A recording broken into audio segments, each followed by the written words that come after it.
அடிக்கடி ஏற்காட்டுக்கு போகிற ஒரு ஆள் தான். ஆனால் எங்கள் ஸ்டூடெண்ட்ஸோட சேர்ந்து போய் என்ஜாய் பண்ணணும் அப்படின்னு பிளான் பண்ணும்போது ஒரே இடத்துல நிறைய விஷயங்கள் இருக்கணும் அப்படின்னு நான் தேடினேங்க.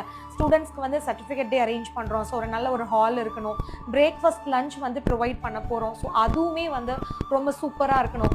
இது போக கொஞ்சம் என்டர்டெயின் பண்ணுறதுக்கு ஏதாவது ஒரு விஷயங்கள் வந்து இருக்கணும், ஸ்விம்மிங் பூல் இல்லை கொஞ்சம் ட்ரக்கிங்கு, பார்க்கு, இந்த மாதிரியெல்லாம் இருந்துச்சுன்னா ஸ்டூடெண்ட்ஸ்க்கு வந்து நல்லா என்ஜாய் பண்ணுறதுக்கு அங்கேயே நிறைய விஷயங்கள் கிடைக்கும் அப்படின்னு நிறைய தேடி தேடி தேடி நான் ஃபைனலாக செலக்ட் பண்ண ஒரு இடம் தான் இந்த மவுண்ட் பிக்கோ அப்படிங்கிற ஒரு ரெசார்ட்.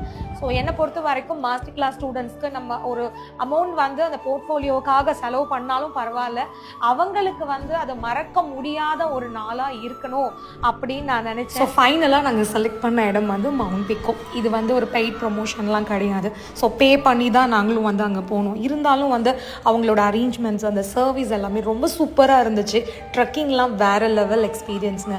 நீங்கள் உங்கள் ஃபேமிலி மெம்பர்ஸ், டீம் மெம்பர்ஸோட இந்த மாதிரி ஒரு இடத்துக்கு போகணும் அப்படின்னா கண்டிப்பாக விசிட் பண்ணுங்கள்.